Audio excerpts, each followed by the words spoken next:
이렇게 화창한 봄날에 데이트도 없으시고 이렇게 여기까지 2시부터 6시까지 와주셔서 너무 감사드리고요. 지금부터 본격적으로 비기너스 트레이닝 컨퍼런스 시작하도록 하겠습니다. 저는 이제 BTC를 먼저 시작하기 전에 여러분들한테 묻고 싶은데 이제 왜 이곳에 와 있는지, 이렇게 좋은 시간에 화창한 봄날 그리고 토요일에 여기에 와 계신지 묻고 싶어요. 여기 안경 쓰신 분 왜 와 계신가요? 어떤 이유로 여기에 자기가 앉아 있는 것 같아요? 멀쩡하신가요? 이 갈색 옷 입으시고. 네, 부끄러워하시지 마시고 솔직하게 이제 회장분들한테 붙들려서 왔다고 얘기해 주셔도 되고요.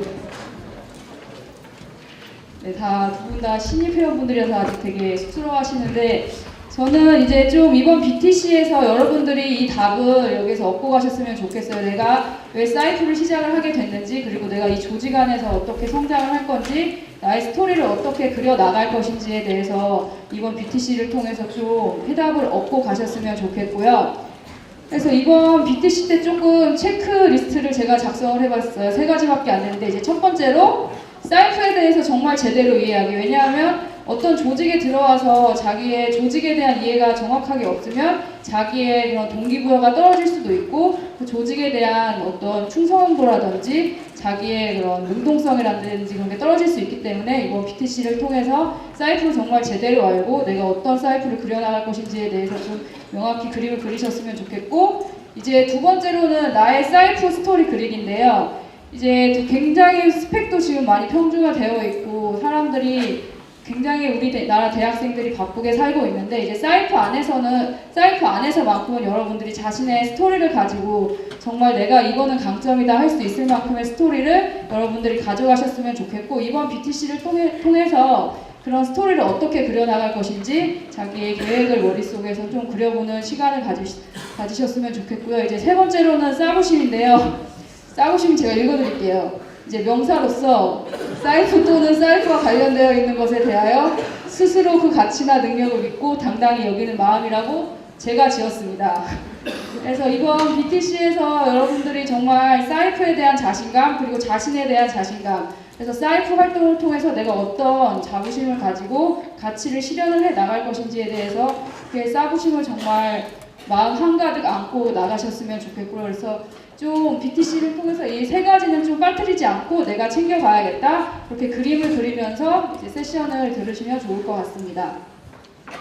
그래서 이번 BTC 이제 세션별로 주제를 설명해 드리자면요. 이제 첫 번째로는 사이프와 프로젝트의 이해에 대해서 설명을 해 드리고, 두 번째로는 이제 강동웅 연세대학교 전 알룸나이께서 이제 사이프에서 이제 어떻게 대처를 해야 되고 어떤 태도를 임하면 이제 사이프 스토리를 잘 그려 나갈 수 있을지에 대해서 설명을 해 주실 거고요. 이제 세 번째로 이제 사이프 내에서 조직의 목적도 물론 중요하지만 개인의 목적, 내가 개인과 조직의 미션, 개인과 조직의 비전이 얼마나 합치되는지를 잘 점검을 하시면서 목표를 설정을 나가셔야 될 텐데요. 그런 방법들을 좀 가르쳐 드리는 시간을 가지고, 이제 마지막으로 종결자의 시인 전 프로그램 매니저 권병민 알룸나이분께서 오셔서 자신의 사이프 스토리를 정말 어떻게 쌓아왔는지, 그리고 지금 그 스토리를 어떻게 이어가고 있는지에 대해서 설명을 해드리도록 하겠습니다. 그러면 이번 BTC 시작하기에 앞서서 저희가 되게 소중한 분을 모셨습니다. 이제 컨츄리 리더이자 한국 사이프 대표이신 홍성모 교수님이신데요. 여기 홍성모 교수님께서 이제 토요일에 시간을 내주셔서 여러분들에게 정말 싸구심을 드리기 위해서 이렇게 멀리까지 오셨으니까 정말 큰 박수로 맞이를 해주시기 바랍니다. 홍성모 교수님 모시도록 하겠습니다.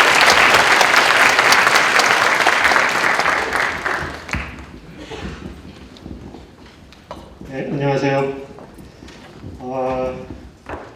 방금 이번 프로그램 매니저가 얘기했던 것처럼 이 화창한 봄날 주말에 여기까지 이렇게 참석해 주신 여러분들을 진심으로 감사드리고, 또 사이프에 가입하게 된 것을 진심으로 환영하고, 또 학교별로는 뭐 면접도 꽤 깐깐하게 해서 뽑았다고 들었는데 그 면접을 통과하신 것을 축하드립니다. 제가 오늘 이 자리에 서게 된 것은 여러분들이 이제 사이프를 하면서 여기 뭐 여러 가지 생각을 갖고 이제 사이프를 시작하게 됐을 거예요. 어떤 분들은 뭐 취직하려니까 이력서에 봉사활동했다는 스펙이 한 줄 필요한데 그 스펙 만들어 오신 분들도 있을 거고 아니면 그전부터 사이프에 대해서 좀 알아서 진짜 열심히 한번 해보려고 들어온 분들도 있을 거고 여러 생각을 갖고 있는 분들이 계실 텐데 뭐 다 좋습니다. 뭐 6개월만 열심히 하셔도 좋고 뭐 1년만 하셔도 좋고 평생 하셔도 좋아요. 근데 오늘 제가 말씀드리고 싶은 것은 제가 여러 학교마다 이제 사이프 모임이 있으니까 사이프에 대해서 이해하는 바들이 조금씩 다른 걸 제가 발견했어요. 그래서 사이프를 처음 시작하신 여러분들에게 좀 통일된 사이프가 뭔지, 왜 사이프를 해야 되는지, 사이프의 비전이 뭔지, 내가 여기서 뭘 얻어가야 되는지 그런 걸 좀 같이 공유했으면 싶어서 제가 이 자리에 쓰게 됐습니다. 여러분들이 좀 궁금할 수도 있어요. 사이프 대표는 뭐고, 사이프 프로그램 매니저는 뭐고,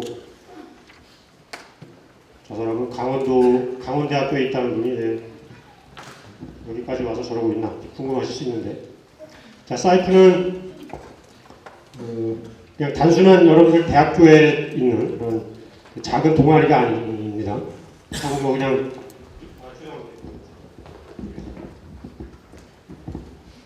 그렇다고 뭐 그냥 여러 대학에 있는 연합 동아리 그 정도 수준도 이제 훨씬 넘어서는 조직이죠. 조금 전에 비디오에 누가 나왔어요? 그 여자분? 힐러리 클린턴 대통령의 부인, 현재 미 국무성 장관. 자, 이분이 작년에 이제 사이프에 대해서 알게 됐어요. 힐러리 클린턴이. 그래서 너무 마음에 들어서 내가 이거 국무성 차원에서 적극 후원하겠다. 후원할 수 있는 방법이 뭐가 있겠냐. 그래서 올해는 원래 유럽에서 월드컵을 하게 돼 있는데 힐러리가 좀 땡겨서 워싱턴에서 하겠다. 원래 미국 차례는 내년인데 올해 내가 땡겨서 하고 거기에 세계적인 기업가들을 초청해서 행사를 좀 구경시키고 내가 저녁을 한턱 내면서 이 사람들이 사이프를 알게 하고 사이프를 더 후원할 수 있게 하겠다. 이걸 세계적으로 키워야 된다. 지금 이런 생각을 갖고 있습니다. 왜 그런 생각을 하게 됐냐면 미 국무성이라는 데가 전 세계 개발도상국들에게 이제 원조하는 그런 역할도 하고 있는데 그 원조를 뭐 수십 년간 했지만 그 원조를 해준 개발도상국들에게 별로 변화가 안 일어났다는 거죠. 돈은 뭐 수없이 쏟아붓는데 그 부패한 관리들이 뭐 다 먹었는지 어떻게 됐는지 그 가난한 나라의 삶의 질은 별로 향상이 되지 않았던 거죠. 그래서 고민하고 있던 차에 사이프라는 조직에 대해서 알게 됐어요. 그래서 힐러리 생각은 이 개발도상국에 주는 돈을 그 나라에 있는 사이프 팀을 통해서 활용하자. 그러면 깨끗하게 쓸 거고 정말 어려운 사람들을 위해서 쓰일 거고 그 일을 하는 과정에서 대학생 여러분들, 사이프에 참여하고 있는 대학생 여러분들의 능력이 발전되는 겁니다. 그러니까 아주 뭐 일석삼조의 그런 효과를 얻을 수 있다라는 이제 자신감을 가진 거예요. 그래서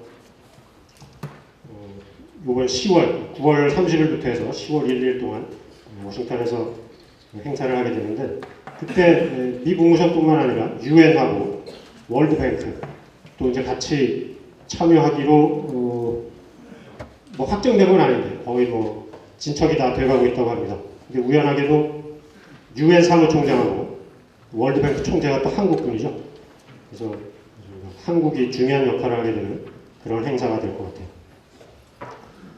자, 그럼 왜 이런 분들이 사이프에 대해서 관심을 갖게 되고 도와주려고 하는 걸까? 이 사이프는 여러분들이 뭐 사실 내가 여러분들한테 좀 질문을 하려고 그랬는데 사이프가 뭐라고 생각하는지 여러분들 질문하면 별로 안 좋아하죠? 그래서 내가 그냥 바로 설명을 하겠습니다. 여러 가지로 사이프를 설명할 수 있겠지만 사이프 세계 본부에서는 한마디로 이렇게 설명을 하고 있어요. International Business and University Network 이렇게 설명을 하고 있습니다. 국제적인 기업과 대학의 네트워크이다라는 거죠. 뭐 네트워크 마케팅, 뭐 피라미드 이런 걸 얘기하는 게 아니고, 그러니까 전 세계적으로 기업과 대학들이 연결되어 있는 거고, 그 네트워크 속에 이제 여러분들이 한 발을 담근 겁니다. 자, 이 네트워크에 여러 사람을 발을 담그기 위해서 그 다음에 어떻게 할 거냐? 그 사람들을 도덕적인 비즈니스 난리지로 무장을 시킨다.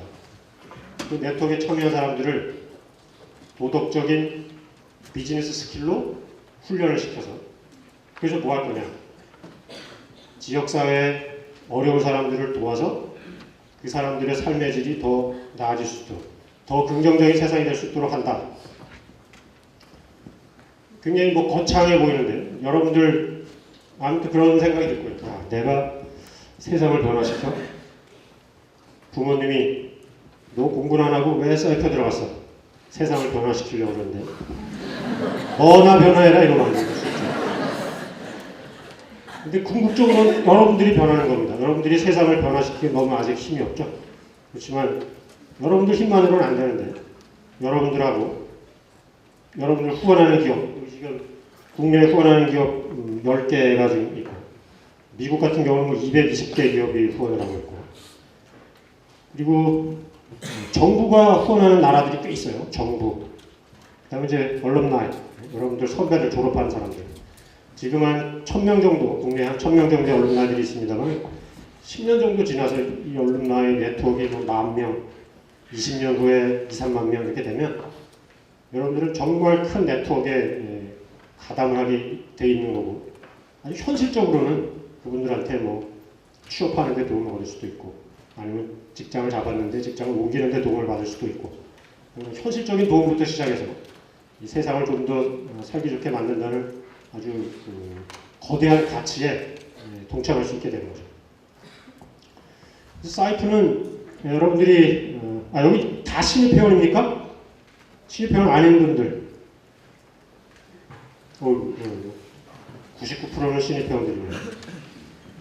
여러분들이 이제 각 학교마다 오리엔테이션이라는 걸 이제 하면서 사이프에 대해서 좀 설명을 들었을 텐데 지금 내가 하는 얘기하고 중복되는 것도 있고 빠진 것도 있고 할 겁니다.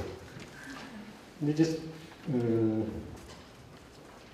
좀은 그 오리엔테이션 할 때 주로 들었던 얘기가 사이프에 들어오면 뭘 해야 된다, 어떻게 해야 된다, 프로젝트를 해야 되는데 가난한 사람들, 대상자라는 사람들을 찾아서 프로젝트를 해야 되는데 비즈니스 스킬을 접목해야 되는데 소셜, 이코노믹, 인바이러먼털 팩터가 들어가야 되고 어쩌고저쩌고 해서 저진 크라이테리아에 맞춰야 되는 이런 얘기를 많이 들었을 거예요. 그런 how, 어떻게 할 것이냐, what, 뭐를 할 것이냐보다 더 중요한 것은 why입니다. 좀 전에 이고은 프로그램 매니저도 얘기했듯이 why라는 대답을 갖고 있으면 훨씬 더 여러분들이 활동을 하는데 방향성이 생기고 목표가 생기고 더 많은 결실을 얻어갈 수 있을 거예요. 자, why는 그럼 뭐냐? 또 내가 질문을 하려고 했는데 질문 생각하겠습니다. 뭐 이렇게 어렵지 않아요. why, 왜 내가 사이프를 해야 되냐? 여러분 저진 크라이테리아에서도 쓸 수 있는데 맨 밑에 나오는 겁니다. 사회적으로 어려운 처지에 있는 그냥 뭐 가난한 사람들이라고 표현을 하죠. 가난한 사람들의 삶의 질을 향상시키려고 하는 거예요. 가난한 사람들의 삶의 질을 향상시키려고 하는 거예요. 좀 거창한 대답이 나올 줄 알았는데 별 대답이 아닐 수도 있어요. 아까도 얘기했지만 내가 과연 가난한 사람들의 삶의 질을 향상시킬 수 있을까? 내가 과연 뭘 할 수 있을까? 그리고 이제 여러분들이 사이프에 들어와서 선배들이 이끌어주는 대로 방법론에 따라서 활동을 하게 되면 그런 결과를 얻을 수 있을 텐데 나는 그 대학 교수의 입장에서 조금 다른 측면에서 본다면 사회에 어려운 사람들 잘 살게 해주는 것도 좋죠. 근데 그 와중에 그 과정에 여러분들이 변화한다는 겁니다. 여러분들이 어떻게 변화하냐면 요즘 직장들이 이제 대학에 대해서 많이 불만을 얘기해요. 대학 4년 동안 도대체 뭘 가르쳤냐? 직장에 들어오면 처음부터 다시 가르쳐야 된다. 여러분들이 이제 대학에서 배우는 거는 뭐 강의실에서 책을 통해서 교수님들이 얘기하는 이론적인 것만 배우는데 경영학에 대해서 아무리 배워봐야 회사에 들어가면 당장 써먹을 수 있는 그런 사안 지식이 없죠. 지식이 없고 기업에 들어가서 제일 써먹을 수 있는 사안 지식이나 능력은 뭐냐면 어려움을 극복해내는 그러니까 영어로 사이프에서 얘기하고는 이제 entrepreneurship, 우리말로 기업가 정신이라고 계속 얘기를 하는데, 기업가 정신 그러면 뭐 창업하고 뭐 기업을 잘 운영하는 정신인가? 나는 취직할 건데 나하고 별로 관계없네, 이렇게 생각할 수 있는데, 사실은 기업가 정신이라고 번역된 게 조금 잘못됐죠.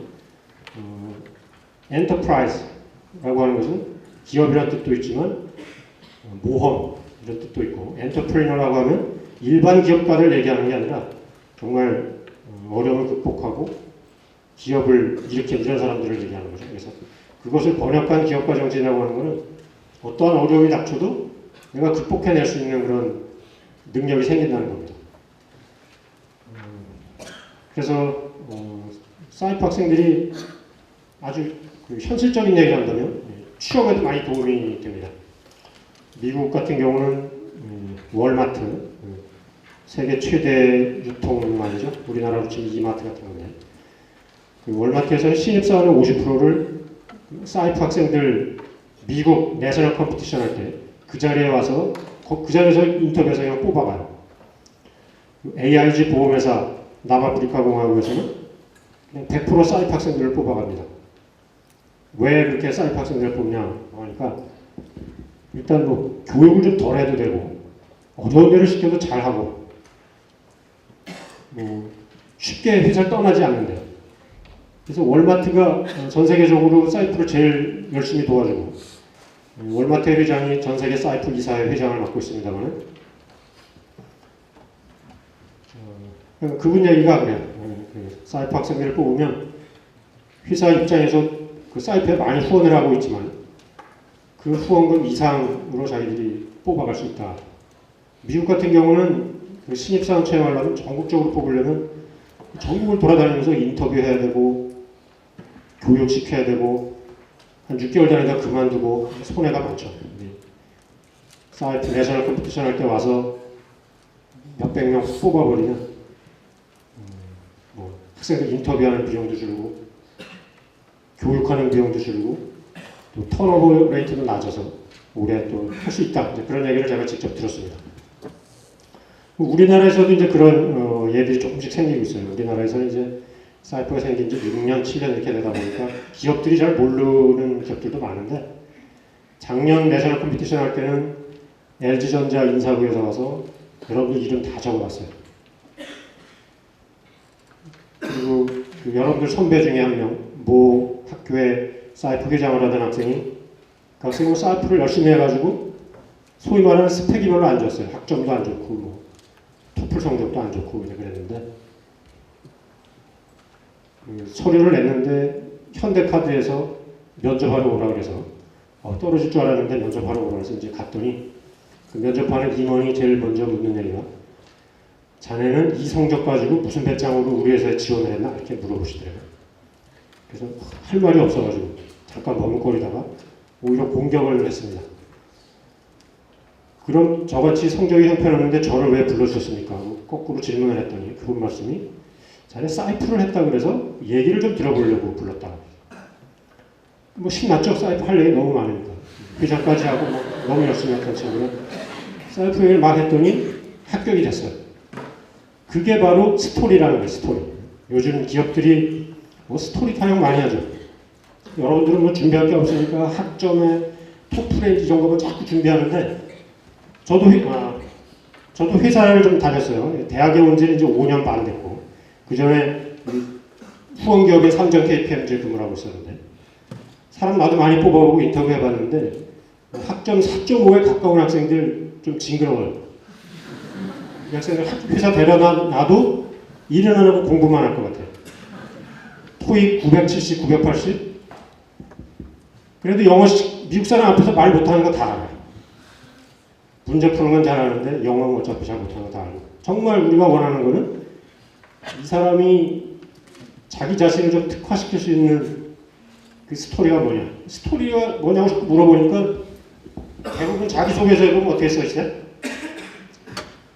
경상남도 작은 마을에서 엄한 아버지와 자애로운 어머니의 이남이 초등학교 때부터 줄곧 반장을 하면서 그걸 보지도 않아요. 그런 건 스토리가 아니고요. 정말 그 스토리는 자기소개서에 그런 거 다 쓸 필요도 없어요. 자기소개서 이렇게 시작하면 돼요. 저는 어디 대학에서 사이프 활동을 했습니다. 실제로 있었던 프로젝트지만 저는 벙어리가 아니고 농아죠. 못 듣는 학생들. 농아들이 취업을 못하는 게 가슴이 아파서 그 농아들 취업을 도와주려고 농아들을 수화로 바리스타 교육을 시켜서 바리스타를 만들어서 취업을 시켰습니다. 그래서 어떤 동네에 얘기 안 하는 학생들이 이제 그래서 어디까지 했지? 그래서 갔더니 카페 주인들한테 이 농아를 좀 취직시켜 주십시오. 너 장난하냐? 이렇게 되겠죠. 카페 주인들이 얼씨구나 취직시켜 주겠어요? 거기서 이제 첫 번째 어려움에 부닥치는 거고 그걸 계속 찾아다니면서 설득을 해가지고 농아니까 주문을 못 받잖아요. 그죠? 그렇지만 손님들이 조금만 도와주시면 종이 쪽지에 써서 주문을 해주시면 카푸치노 2잔, 마키아토 1잔 카드에 써서 주문을 해주시면 이 농아가 새로운 삶을 시작할 수 있다. 좀 도와달라. 그렇게 써붙여놓으니 사람들이 뭐 기꺼이 다 도와주고 농아는 그렇게 주문을 받아서 취업해서 인생을 꾸려나갈 수 있는 뭐 그런 얘기가 쓰였다 그러면 읽는 사람들이 혹하지 않겠어요? 그러니까 비즈니스 마인드가 있고 거기 이제 그렇게만 쓰면 안 되고 과장해서 어려움을 어떻게 극복했는지 이런 게 좀 들어가야 되겠죠. 어려움 극복하는 능력이 있고 이런 거 하느라고 공부를 좀 못할 수도 있었겠구나. 그래서 여러분들을 이렇게 부각시킬 수 있는 거예요. 그게 스토리입니다. 그냥 이력서에 사이프 했다고 한 줄 써놓고 대학에 다닐 때 사이프 활동을 하면서 봉사활동을 했습니다. 사이프 다니면서 뭘 했나? 그냥 머뭇머뭇하다가 그냥 넘어가면 스토리가 안 되는 거죠. 그런 학생들이 진짜 있어요. 이력서에 보면 뭐 무슨 경연대회에서 뭐 현대자동차 무슨 뭐 비즈니스 경연대회에서 뭐 수상 뭐 이렇게 막 써갖고 와. 이때 무슨 아이디어를 내서 수상했냐 그러면 오래된 일이라 기억이 안 나는데 이게 말이 안 되죠. 바로 그냥 떨어져요. 이거는 거짓말을 하는 거죠. 거짓말. 스토리도 없는 거고. 그래서 여러분들이 사이프 활동을 열심히 하면 그렇게 자기 자신을 만들어갈 수 있고 자기 자신을 변화시켜갈 수 있는 겁니다. 그러는 와중에 세상도 좋아지는 거고. 그리고 사이프는 비즈니스 아이디어 경연대회가 아니에요. 지금 우리나라에 보면 공모전 같은 거 굉장히 많아요. 공모전. 친구들 몇 명 모여서 며칠 밤 새서 아이디어 해가지고 내면 1,000만 원, 2,000만 원 상금 주죠. 그걸로 끝나죠. 사이프는 절대로 아이디어에 초점을 맞추지 않습니다. 아이디어는 뭐 허접해도 좋아요.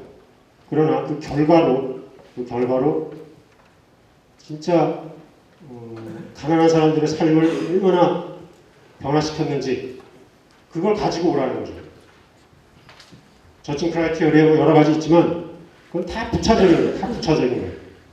내가 이 프로젝트를 해서 가난한 사람들 도와주고 싶은데 인바이러멘탈 팩터가 부족해. 그건 나쁜 프로젝트냐? 절대 그렇지 않습니다. 여러분들 처음에 이제 선배들이 뭐 그런 트레이닝을 많이 시킬 텐데 내가 지난번 회장단에서도 말했지만 그런 거 별로 안 중요해요. 그래서 정말 부차적인 거고 정말 얼마나 가난한 사람들의 삶을 향상시켰느냐에 초점을 맞춰가지고 프로젝트를 하기 바라고 지난번 회장단에서 제가 회장들한테 부탁을 했는데 신입회원들 너무 오랫동안 데리고 프로젝트 구상해봐라. 구상해오면 이건 뭐가 부족하고 저건 뭐가 부족하고 빠꾸시키고 몇 달 그렇게 하다 보면 다 그냥 재미없다고 나가버리고 간다. 그래서 내가 회장단한테 부탁하기를 신입회원 여러분들은 기존에 돌리고 있는 프로젝트에 바로 투입해서 몸으로 느끼고 발로 뛰면서 처음에 진짜 이 사이프가 이런 거구나 몸으로 느낄 수 있게 해주라고 이제 진짜 부탁을 했어요. 그래서 여러분들 신입회원들에 대해서 뭐 자꾸 아이디어 내라고 선배들이 쪼으면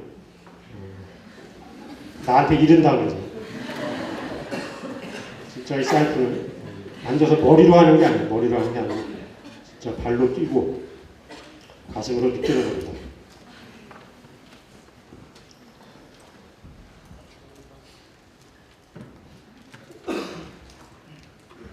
자, 그리고 이제 사이프라는 조직에 대해서 조금 얘기를 해줄게요. 사이프라는 조직은 미국에서 35년 전에 생겨서 전 세계 40개국, 스웨덴이라는 나라가 빠져나와서 39개국이 됐었는데 아일랜드가 다시 들어와서 40개국이 됐습니다. 스웨덴은 왜 빠져나갔냐면 왜 빠져나갔겠어요? 스웨덴. 여러분들이 할 일이 없어. 복지가 너무 잘 돼 있어요. 다 국가에서 해주니까 다 잘 사니까 사이프 학생들이 도저히 프로젝트를 찾지 못하겠다 그래서 없어져버렸어요. 우리나라만 해도 많이 잘 살게 돼서 프로젝트 찾기가 그렇게 쉽지 않습니다. 아프리카, 인도, 중국 이런 데는 뭐 프로젝트가 널렸는데 여러분들만 해도 이제 뭐 앞으로 느끼겠지만 그렇게 쉽지 않아요. 그래서 사이프라는 조직은 각 나라마다 저같이 컨트리 리더라는 사람하고 이고은 양처럼 프로그램 매니저 기본적으로 이렇게 둘로 구성이 돼 있어요. 미국 같은 경우는 뭐 규모가 크니까 30명, 중국은 7명 이런 식으로 나라마다 차이는 있습니다만 컨트리 리더 프로그램 매니저로 구성이 되어 있고 한국 같은 경우는 컨트리 매니저라고 해서 삼성 KPMG에 근무하고 있는 김지민 과장이라는 분이 자발적으로 그걸 좀 도와주고 있습니다. 그래서 내가 해야 될 일에 많은 일, 그리고 또 우리 이고은 양을 도와서 작년부터 사이트 발전에 많이 기여를 해주고 있습니다. 그래서 내가 하는 일을 내가 해야 할 일, 아직 뭐 내가 해야 할 일을 잘 못하고 있는 형편이긴 한데 내가 해야 할 일은 일단 기업들을 만나서 이 네트워크에 동참시키고 결국은 왜 후원금 내라는 거지. 후원금을 이제 모아야 되고 더 많은 대학을 찾아다니면서 또 이 사이프라는 네트워크에 동참을 시켜야 돼요. 그래서 더 많은 대학에서 사이프 활동을 할 수 있게 하는 역할을 내가 해야 되고 우리 이고은 양은 각 대학의 사이프 팀들이 어떻게 더 좋은 프로젝트를 해서 더 좋은 성과를 낼 수 있을까? 그거를 위해서 이제 여러분들 오늘처럼 교육하고 해외 베스트 프랙티스 소개하고 그런 일들을 이제 도와주는 역할을 하게 되는 거죠. 그래서 각 나라에서는 이 사이프라고 하는 게 생긴 게 먼저 기업들이 모여서 돈을 걷어서 사이프라는 조직을 만들어서 그리고 나서 학생 여러분들을 모집을 한 형식인데 우리나라는 좀 거꾸로 됐어요. 학생들이 미국에서 사이프라는 걸 배워갖고 와가지고 사이프라 활동을 하면서 이제 기업을 찾아다니면서 도와달라고 이렇게 해서 형성이 돼가지고 아직까지 우리나라는 규모에 비해서 학생들이 엄청 잘해. 역사에 비해서 학생들이 엄청 잘하고 경제 규모에 비해서 이 한국 사이프라는 조직이 되게 약해요. 아프리카 스와질랜드보다도 잘 못하고 있어요. 그 이유는 이제 내가 열심히 못해서 그런 거죠. 다른 나라는 이제 풀타임으로 이런 컨트리 리더 역할을 하니까 열심히 할 수 있는데 나 같은 경우는 이제 아직 학교 일을 하면서 하려다 보니까 조금 활동을 많이 못하고 있습니다. 그 점이 이제 여러분들한테 항상 미안한 점이지만 저도 이제 후원금이 더 거치면 풀타임으로 일할 사람 월급을 좀 줘야지를 하겠죠. 그래서 열심히 일할 수 있는 사람을 뽑아서 사이프를 더 발전시켜야 되겠다는 그런 생각을 갖고 있습니다. 필리핀은 컨트리 리더를 누가 하냐면 에너지성 장관이 하고 있습니다. 오스트레일리아도 교육부에서 다 의무화 시켜가지고 전 대학이 다 참여를 하고 있고 그래서 내 꿈은 우리나라도 교육부가 좀 관여를 해가지고 전국의 대학에 모든 사이프 활동이 좀 활발하게 돌아갔으면 하는 그런 생각을 해봅니다.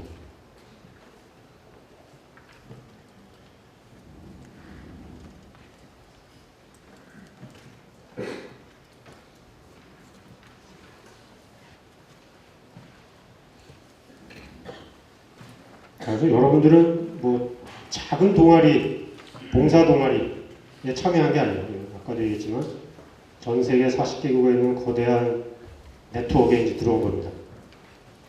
거기서 많은 걸 얻어갈 수 있을 거예요. 근데 그 얻는 게 뭐 금방 한 6개월 지났는데 아무것도 얻는 게 없네. 쏘갔네. 이렇게 생각하지 마시고 꾸준히 하다 보면 정말 많은 걸 얻을 수 있을 거고, 이 전 세계 40개국에 15,000개 대학인가? 7,500개 대학인가? 몇만 명의 학생들이 참여하고 있는 사실을 볼 때, 뭐 그냥 잠깐 모여서 봉사활동하고 헤어지는 그런 조직은 절대로 아닙니다. 그래서 여러분들이 조금만 더 인내심을 가지고 하다 보면 정말 많은 걸 배울 수 있을 거라고 생각합니다. 지방 대학에서 오신 분들 계세요? 지방 대학에서 오신 분들. 네, 나도 지방 대학에서 왔습니다. 지방 대학 사이프 학생들이 사이프 활동하는데 제일 어려움을 호소하는 게 방학 동안에 일이 잘 안 돼요. 사실은 방학 동안에 시간이 많으니까 방학 동안에 많은 그 활동을 해야 되는데 지방 대학생들이 방학 때는 뭐 서울로 집에 가거나 서울 학원에 가거나 서울에 뭐 인턴하러 가거나 이래가지고 별로 남아있는 학생들이 없어서 활동이 안 돼서 뭐 없어졌다 다시 생기고 그런 현상을 제가 좀 봅니다. 그래서 지방 대학생들이 그런 어려움을 겪고 있는데 그러니까 이번에 아마 뽑을 때 그래서 방학 동안에 활동하시는 사람 위주로 뽑으라고 얘기를 해서 그런 위주로 한번 뽑았는지는 모르겠어요. 방학 동안에 열심히 하면 여러분들이 괜히 뭐 서울 가서 학원 다니고 이러는 것보다 훨씬 더 많은 좋은 효과를 볼 수 있을 거예요. 다음 주 월요일 날 처음으로 이제 얼럼나이 모임이 시작됩니다. 얼럼나이들이 한 700~800명, 1000명 가까이 이렇게 있는데 다음 주 월요일 날 일단 테헤란 부근에 직장에 다니고 있는 사람들이 한 30명 정도가 모이기로 했어요. 첫 모임이에요. 그래서 이 모임을 시작으로 해서 얼럼나이들이 지역별로 좀 모이기도 하고 산업별로 모이기도 하고 전체적으로 모여서 좀 활성화해가지고 여러분 후배 또 멘토링도 해주고 내셔널 컴피티션 할 때 와서 심사도 좀 해주고 또 여러분들 GM 할 때 찾아가서 밥도 좀 사주고 이제 그런 활동을 많이 하게 될 겁니다. 그래서 나는 개인적으로 이 얼럼나이 모임에 굉장히 기대를 갖고 있고 이번에 상해에서 아시아 11개국의 컨트리 리더 회의가 있었어요. 그래서 거기 갔다 왔는데 거기에서 그 얼럼나이 미팅을 우리가 제일 먼저 시작했대요. 우리나라가. 그래서 갔더니 이 월드와이드 비즈니스 플랜에 얼럼나이를 활성화시키겠다는 그 목표가 하나 추가됐더라고요. 작년보다. 우리 때문에 추가된 거예요. 한국 때문에. 그래서 그 사람들도 이제 미척을 강구하고 있었던 거예요. 미국 같은 경우 35년이나 됐으니까 그 얼럼나이 세력이 엄청날 텐데 아직까지 그걸 귀합을 못하고 있었고 이제 우리나라에서 그 시작이 돼가지고 세계적으로 영향을 미쳐서 더 좋은 네트워크로 이제 성장할 수 있는 거죠. 그래서 여러분들 선배들한테 더 많은 거를 배우고 얻어냈으면 좋겠습니다.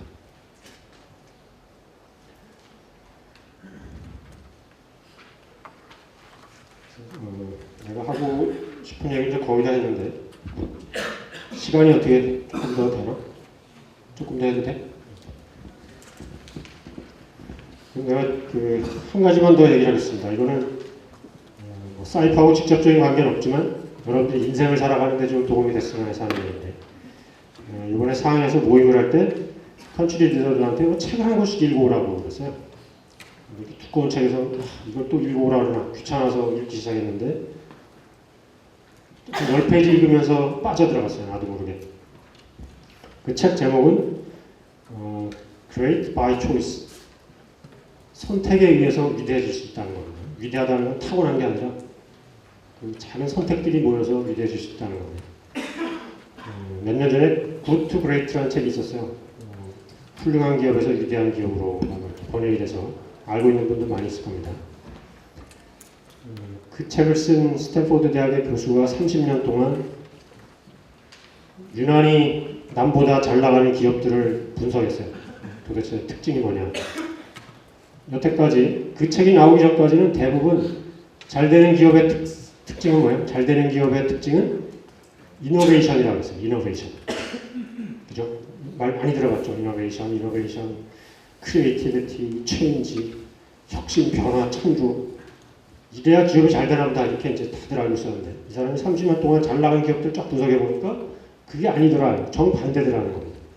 그 사람이 찾아낸 거는 discipline, D-I-S-C-I-P-L-I-N, 아는 단어죠. discipline. 여러 가지 뜻이 있습니다만 규율. 자기 스스로를 통제할 수 있는 능력. 그러니까 어려울 때를 대비하고 자기 자신을 통제해가지고 힘들어도 일을 하고 또 너무 막 경기가 좋을 때도 무리해서 투자하지 않고 자기 자신을 통제할 수 있는 능력이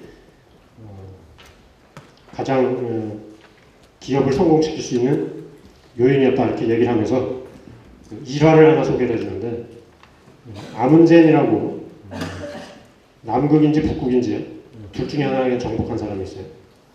영국 사람인데 이 사람은 자기가 이제 남극이라고 칩시다. 남극을 정복하기 위해서 20년 전부터 준비를 해오면서 20년 동안 비가 오나 눈이 오나 멀거나 가깝거나 자전거만 타고 다녔어요. 체력을 기르기 위해서. 그리고 추운 지방에 가야 되니까 알래스카에 가서 에스키모들하고 좀 살아봤어요.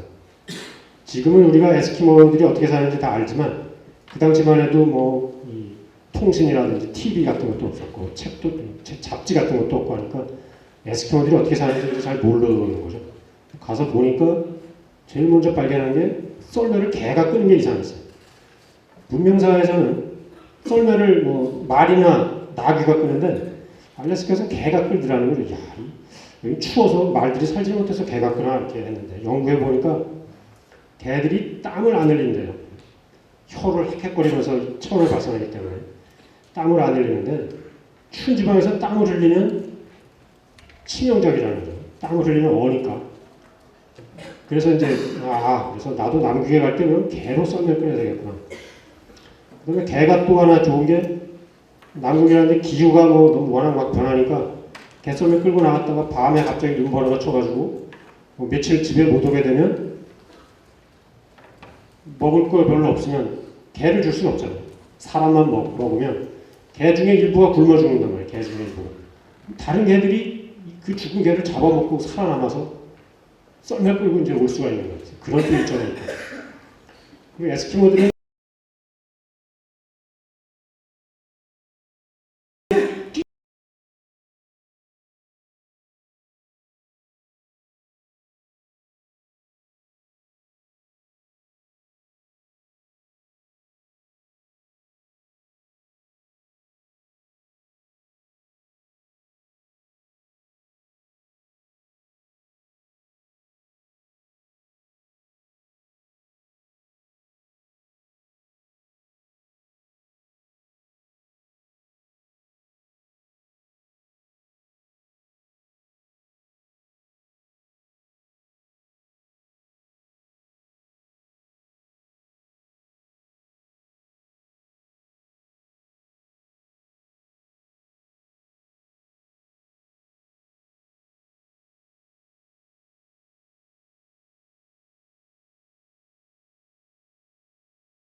뛰질 않는데요. 땀이 날까봐 뛰질 않아. 천천히 행동을. 그런 것들을 이제 다 연구를 했어요. 그래서 이제 남극 정복을 시작했고, 똑같이 미국에 스캇이라는 사람이 있었는데 그 사람도 남극을 정복하기 위해서 출발했는데 이 사람은 별로 준비를 안 했어요. 개가 썰매를 끌어 콧방울 끼면서 나귀가 썰매를 끌게 했어요. 며칠 가다 보니까 나귀들 땀을 흘려서 춥고 먹을 건 떨어지고 나귀가 죽으니까 나귀는 나귀를 못 먹는단 말이에요. 죽은 나귀는 사람만 먹을 수 있는데 결국은 뭐 먹는 게 부족해지면 사람만 먹고 나귀를 먹을 거 못 주니까 나귀가 다 굶어 죽었어요. 그때부터 이제 사람이 썰매 끌기 시작하는데 썰매 끄니까 땀이 나. 사람이 또 얼어 죽어. 그리고 돌아올 때 먹으려고 다 숨겨놓고 가야 되는데 숨겨놓을 때 아문제는 깃발을 3개씩 꼽아놨어요. 눈보라에 깃발이 묻혀서 안 보이면 음식을 못 찾으니까 3개씩 꼽아가지고 위험에 대비했는데 아문제는 깃발 1개씩 나요. 스캇은 깃발 하나씩만 꼽아놔서 돌아오는 길에 막 2, 3일씩 굶기도 하고 깃발이 바람에 날려가 버리면 음식 숨겨놓은 데를 못 찾으니까. 그리고 아문제는 매일 20마일씩만 갔어요. 자기가 남극까지 갔다 오는데 뭐 예를 들어서 1000km다. 내가 이걸 2달에 왔다 가야 되니까 2달 최종 결승전에서 이길 수 있다 라는 말을 하면서 오늘 제 환영사랑 환영사고 마칠까 합니다. 혹시 뭐 질문 있으세요? 혹시 뭐 질문이라든지 나한테 뭐 잃을 게 있다든지 그러면 페이스북에 들어오면 사이프 그룹에 저도 들어가 있으니까 저한테 친구 맺기 신청해가지고 저랑 대화하시면 돼요. 질문 없으면 오늘 시간도 내가 많이 뺏었는데 마치도록 하겠습니다. 여러분들 감사합니다.